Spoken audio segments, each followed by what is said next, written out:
Di kegelapan terdalam semenanjung Yucatan, terdapat sebuah anomali yang menantang nalar, sebuah pemandangan yang terasa mustahil bagi mata manusia. Sepintas, ini tampak seperti pemandangan hutan di permukaan bumi. Ada tepian sungai, dedaunan yang berguguran, dan aliran air yang tenang. Namun, satu hal yang perlu kalian ingat. Kalian berada 30 meter di bawah permukaan laut. Logika kita mengatakan bahwa air harusnya bercampur. Bagaimana mungkin ada sebuah sungai yang mengalir stabil di dalam lautan? Apa yang kalian saksikan bukanlah sihir, melainkan sebuah rahasia kimia yang menciptakan dunia di dalam dunia. Inilah fenomena halocline. Sebuah batas tak kasat mata di mana fisika dan alam semesta sepakat untuk menciptakan keajaiban.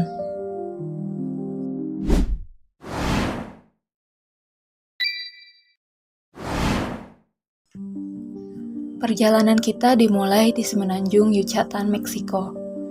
Di balik rimbunnya hutan tropis, tersembunyi gerbang menuju masa lalu, Cenote Angelita, sebuah lubang runtuhan alami yang terbentuk selama jutaan tahun, adalah laboratorium alam yang sempurna. Di sana, dua dunia bertemu, namun menolak untuk menyatu. Ingatlah pelajaran dasar kimia yang mungkin sempat kita lupakan. Hukum massa jenis. Di bagian atas, air tawar dari curah hujan mengisi rongga gua. Ia ringan, murni, dan tenang. Namun, jauh di bawahnya, air laut yang pekat menyusup melalui celah-celah batuan kapur. Karena kandungan garamnya, air laut ini lebih berat, lebih padat, sehingga ia menetap di dasar, menopang lapisan air tawar di atasnya. Di antara keduanya, terbentuklah sebuah batas yang sangat tegas.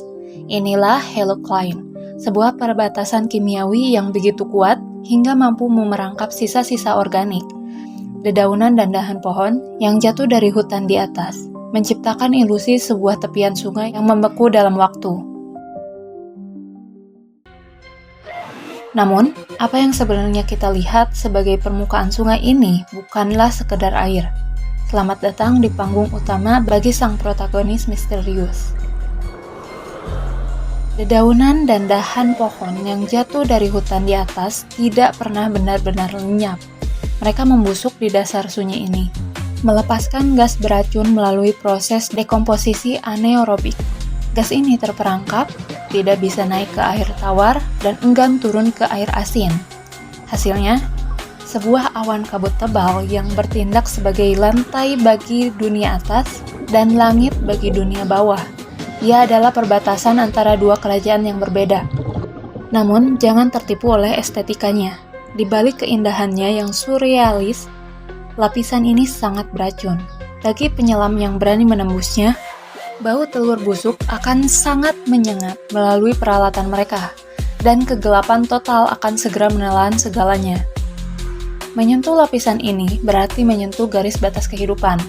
Di sini, di dalam kabut H2S, waktu seolah berhenti dan kimia alam menunjukkan kekuasaannya yang paling absolut.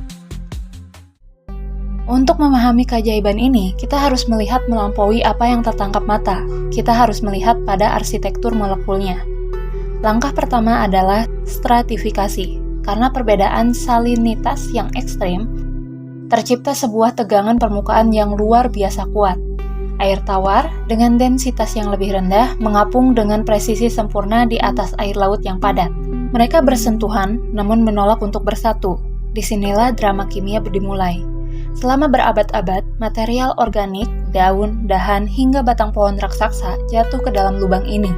Di dasar yang gelap dan tanpa oksigen, bakteri bekerja dalam sunyi, memecah materi ini melalui proses dekomposisi anaerobik. Hasilnya adalah gas hidrogen sulfida. Bayangkan sebuah dilema fisika, gas ini terlalu berat untuk menembus air tawar di atasnya, namun terlalu ringan untuk tenggelam ke dalam air asin di bawahnya. Terjebak di tengah, gas ini menyebar secara horizontal, menciptakan ilusi sungai yang mengalir atau kabut yang merayap di dasar laut. Prinsipnya sederhana, serupa dengan minyak yang mengapung di atas air yang mungkin kita lihat di dapur kita. Namun di sini, alam melakukannya dalam skala raksasa, dengan tingkat kompleksitas yang mampu membius siapapun yang melihatnya. Di dunia yang tampak seperti mimpi ini, muncul satu pertanyaan. Adakah kehidupan di sana? Di dalam sungai yang tenang, namun mematikan? Jawabannya adalah kesunyian yang ekstrim. Di dalam lapisan beracun ini, oksigen adalah barang langka. Hanya bakteri anaerob, makhluk mikroskopis yang mampu bertahan tanpa napas, yang menguasai kegelapan ini. Ini adalah ekosistem yang terisolasi sempurna dari dunia luar. Bagi manusia, ini adalah zona terlarang. Begitu kalian menyelam, menembus kabut tersebut, jarak pandang kalian akan lenyap seketika menjadi nol. Tekanan air laut bertemu dengan aroma gas belerang yang begitu kuat, hingga mampu menembus pori-pori kulit penyelam yang paling berpengalaman sekalipun. Namun, signifikansi Cenote Angelita jauh melampaui keindahannya yang surrealis. Fenomena ini adalah mikrokosmos dari lautan kita.